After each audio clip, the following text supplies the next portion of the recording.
Hello विद्यार्थी मित्रांनो, ह्या लेक्चरला आपण शिकणार आहोत torque acting on the rotating body, म्हणजेच expression for torque acting on the rotating body.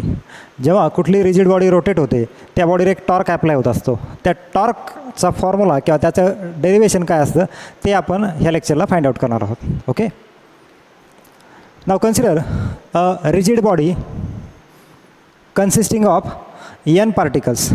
एक रिजिड बॉडी कन्सिडर करूया. ही रिजिड बॉडी n पार्टिकल्सने बनलेली आहे. And the body rotate about an axis passing through O. Suppose ही body rotate होते about an axis passing through O. मग आता ही बॉडी आपण कन्सिडर केली की n पार्टिकल्सने बनलेली आहे. सपोज हा फर्स्ट पार्टिकल की ज्याचं मास आहे m1 आणि तो सिच्युएट झाला आहे r1 डिस्टन्सला. लक्षात येतं आहे. सपोज हा पार्टिकल नंबर 2 तो सिच्युएट झाला आहे r2 एवढ्या डिस्टन्सला. सपोज हा पार्टिकल आहे mn, तो सिच्युएट झाला आहे rn एवढ्या डिस्टन्सला आणि ही बॉडी रोटेट होते. Okay, now as the body rotates, he body rotate व्हायला लागली की हा प्रत्येक पार्टिकल काय करतो, सर्क्युलर मोशन करतो. लक्षात येतं आहे. मग सर्क्युलर मोशन करतो म्हणजे त्या ठिकाणी त्या प्रत्येक पार्टिकलवर काहीतरी फोर्स अप्लाय होणार आहे. सपोज F1 हा फर्स्ट पार्टिकलचा फोर्स, हा F2 सेकंड पार्टिकलवर ॲक्ट होणारा फोर्स आणि हा Fn म्हणजे nth पार्टिकलवर ॲक्ट होणारा फोर्स आहे. Okay, according to Newton second law आपल्याला माहिती आहे F इक्वल टू काय असतं, m इंटू ए असतं. Force equal to mass into acceleration असतं. म्हणजे हा F1 इक्वल टू काय असणार, m1 a1 असणार. F2 इक्वल टू काय असणार,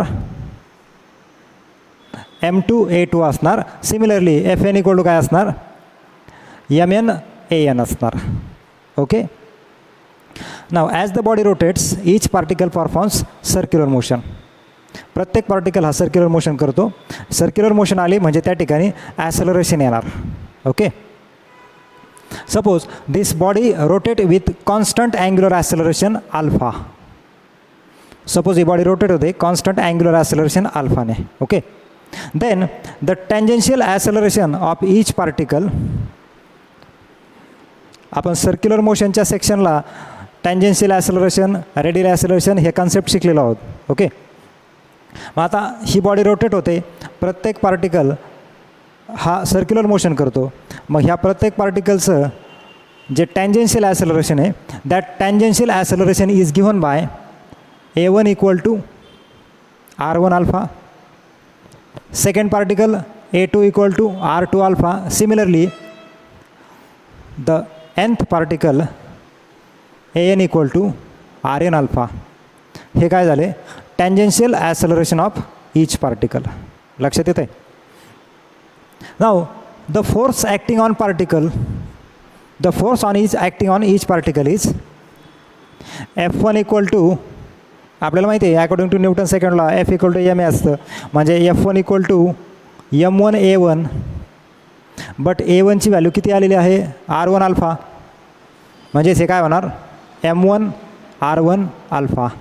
similarly F2 equal to m2 a2 म्हणजेच m2 r2 alpha.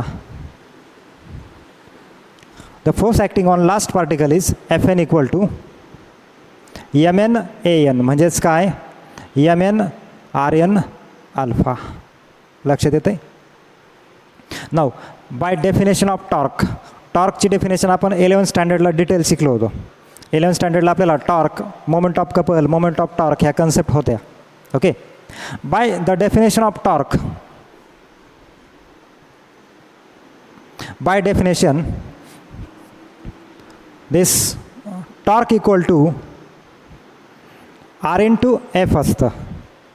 Torque is equal to r into F असतं. म्हणजेच the torque acting on the first particle. मग आता हा फर्स्ट पार्टिकल घेतला आपण तर ह्या फर्स्ट पार्टिकलचा टॉर्क किती होणार, torque 1 equal to r1 f1. सेकंड पार्टिकलचा टॉर्क किती होणार, r2 f2 rn fn. Okay, but F1ची व्हॅल्यू किती आलेली आहे, m1r1 अल्फा. F1ची ही व्हॅल्यू जर मी या ठिकाणी सबस्टिट्यूट केली तर r1 m1r1 अल्फा म्हणजेच काय m1r1 स्क्वेअर अल्फा असं होणार.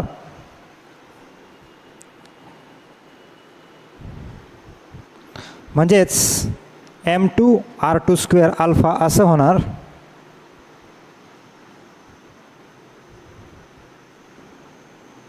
mn rn स्क्वेअर अल्फा असं होणार. Okay, this equation gives the torque acting on each particle. लक्षात येते.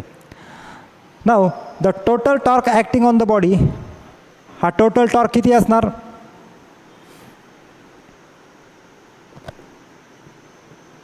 Total torque tau 1 plus tau 2 up to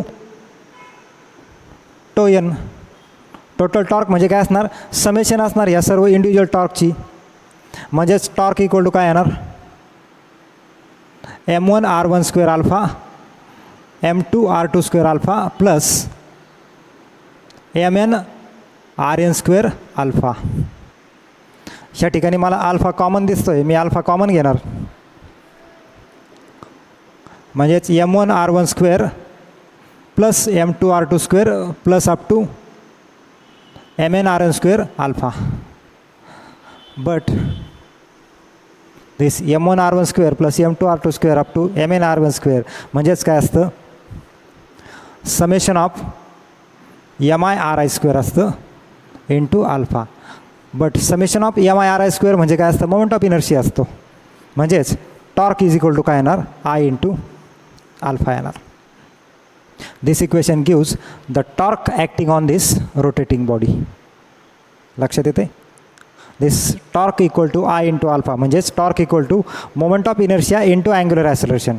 हे इक्वेशन काय प्रोव्हाइड करतं? The total torque acting on the rotating body. Okay, अतिशय simple point होता. The next point will see in next lecture.